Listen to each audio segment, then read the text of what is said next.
A paz do Senhor Jesus, que Deus te abençoe, te guarde, te proteja. Querido irmão, hoje eu queria falar sobre discernimento.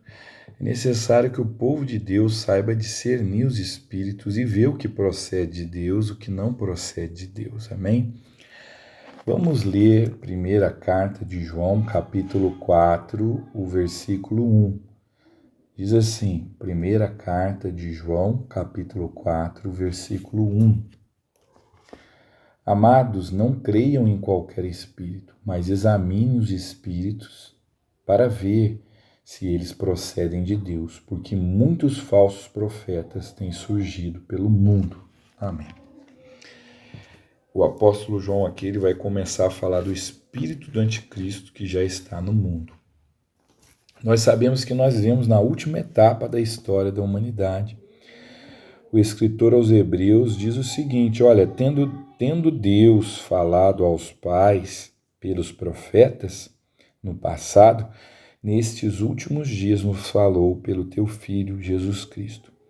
Então a morte e a ressurreição de Jesus Cristo inaugurou a última etapa da história da humanidade.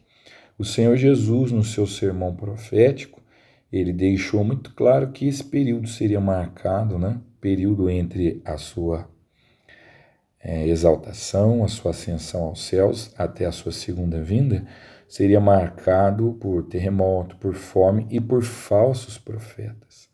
Pedro fala que surgiriam entre o povo falsos mestres que, na verdade, negariam o Senhor Jesus Cristo. Então, hoje nós vivemos num tempo em que os falsos estão se multiplicando. É importante que o povo de Deus saiba discernir.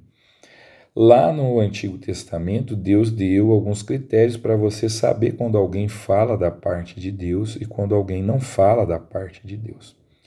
O primeiro teste a que você deve submeter alguém que diz falar da parte de Deus é verificar se o que ele fala cumpre. Porque Deus não erra. Quando alguém fala da parte de Deus, aquilo que ele fala tem que acontecer. Quantas pessoas aí que se dizem inspiradas por Deus já profetizaram a cura de alguém e a pessoa morreu, né? Tal pessoa não deveria mais ter crédito entre o povo de Deus, porque não passou nem no primeiro teste, que é o teste de cumprir.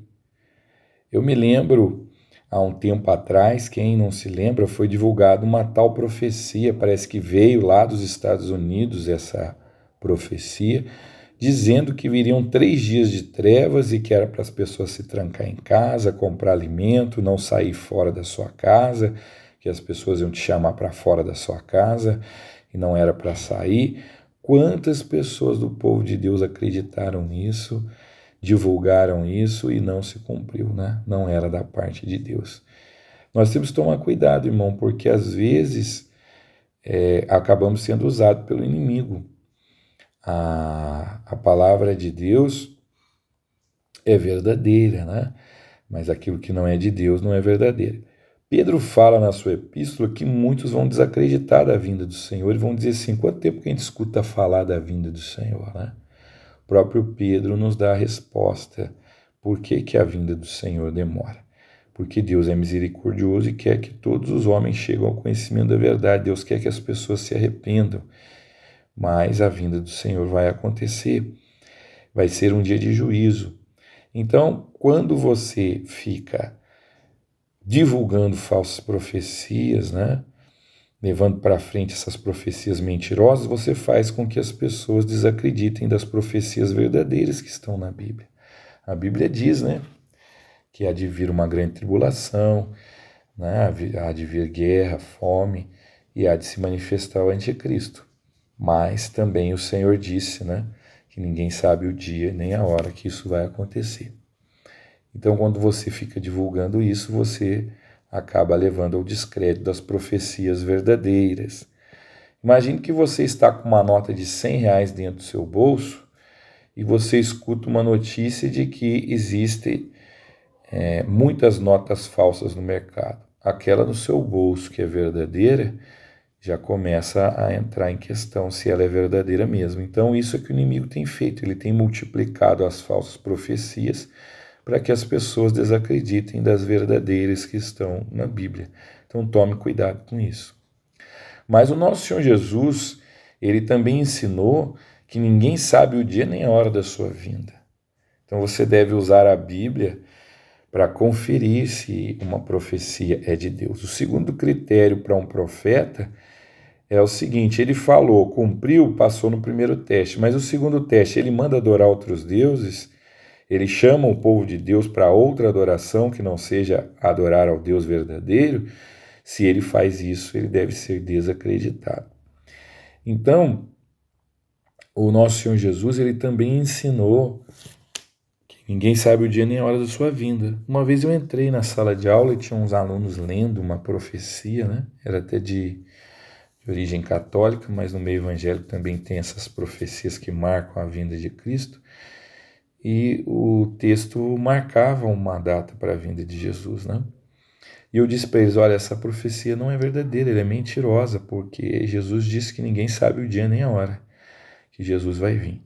E eles ficaram um pouco assustados, alguns indignados comigo, mas como que o senhor sabe que é falsa? Eu falei, pela palavra de Deus, Jesus disse que ninguém sabe o dia nem a hora da sua vinda. Vocês podem ter certeza que essa data vai passar e Jesus não vai vir. Né? E aconteceu realmente. Por quê? Porque a palavra de Deus nos fala. Irmãos, o povo de Deus tem que julgar se a pessoa fala da parte de Deus, fala a palavra de Deus. Não aceitar a manipulação da Bíblia. Você não pode ser crente em versículo. Você já leu, meu querido irmão, quando Jesus foi tentado, ele foi levado ao deserto. E o Satanás, o inimigo, ele na verdade usou um versículo para querer que Jesus pulasse do pináculo do templo, né, o lugar mais alto do templo. E o inimigo disse o seguinte, olha, na palavra de Deus está escrito que Deus dá ordem aos seus anjos para guardar os seus, pode pular que Deus vai te guardar. E aí o Senhor Jesus disse, mas também está escrito, não tentarás o Senhor teu Deus. Você não pode ser crente em versículo, em parte da Bíblia manipulada. Não dê crédito àqueles que manipulam a palavra de Deus, porque eles não falam da parte de Deus. O inimigo ainda disse, olha, você está com fome, transforma essas pedras em pães. E Jesus estava no propósito de jejuar. Era plano de Deus que ele jejuasse, então não era hora de se alimentar. E ele disse, olha, também está escrito, não só de pão o homem viverá. Então tome cuidado, irmão, para que você, ao invés de ser usado por Deus, seja usado pelo maligno. Talvez você fale, nossa, mas que palavra dura, você está achando que servo de Deus pode ser usado pelo maligno? Pode, irmão. Quando Jesus ele veio ao mundo, ele veio para morrer. E Pedro ficou com dó de Jesus, o apóstolo Pedro, né, usadíssimo por Deus, homem de Deus. Ele ficou com dó de Jesus e falou, Senhor, tenha compaixão de você, você não tem que morrer. E aí Jesus disse, arreda Satanás, porque você não compreende as coisas de Deus. Então tome cuidado, irmão, para que a sua boca não seja usada pelo inimigo, né? Julgue as pessoas, julgue as profecias, cuidado para não divulgar aquilo que é falso, né? Que não procede de Deus. Verifique aquelas pessoas que falam, que estão falando em nome de Deus, mas que aquilo que ela fala não se cumpre, ou aquilo que ela fala não está de acordo com o que os apóstolos e Cristo nosso Senhor ensinou. Outra questão que eu quero chamar a atenção do povo de Deus é a questão de espiritualizar aquilo que não se deve espiritualizar, né?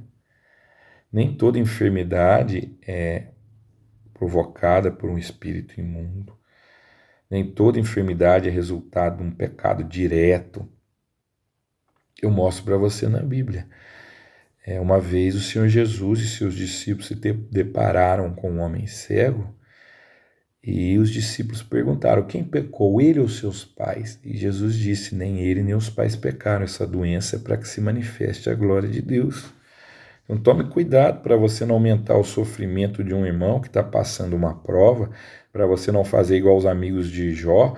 Jó estava passando uma prova, Jó não tinha pecado, Deus deu testemunho de Jó, que ele era um homem fiel, e os amigos deles diziam, olha, você cometeu algum pecado, e eles, na verdade, aumentaram o sofrimento de Jó. Ah, mas tem enfermidade que é causada por espírito maligno? Tem, irmão, tem. O Senhor Jesus, por exemplo, falou de uma mulher encurvada, ele disse que o maligno que mantinha ela encurvada. Então tem doença que é fundo espiritual, mas tem doença que é coisa aqui da terra. Nós vivemos num mundo caído, todos pecaram e destituídos estão da glória de Deus, todos estão sujeitos a ter alguma enfermidade. Quantos alimentos nós comemos que fazem mal à saúde? Alguns a gente nem sabe que faz mal. Pouco tempo atrás descobriram que aquelas telhas de amianto causam câncer. Até as caixas d'água das casas eram feitas com esse material que hoje é proibido, né? Então nós somos sujeitos a ter enfermidade que é do corpo. E o Senhor um dia vai nos ressuscitar. Nós que cremos nele vamos vencer a morte. A Bíblia diz: sois Deus, sois filhos do Altíssimo, mas como homens tereis que perecer. Então não vamos espiritualizar aquilo que é terreno, que faz parte da nossa vida aqui na terra. Quanta bobagem, quanta coisa se fala também com relação à batalha espiritual. O mundo espiritual existe, o inimigo existe, mas muitas coisas aí são, na verdade, fruto da imaginação das pessoas que falam aquilo que não está na palavra de Deus, né? Outra questão que eu gostaria de chamar a atenção do povo de Deus são as pessoas que tudo ela põe a culpa no diabo. Ela peca e ela põe uma força no diabo, né? Parece que o diabo obrigou ela a pecar.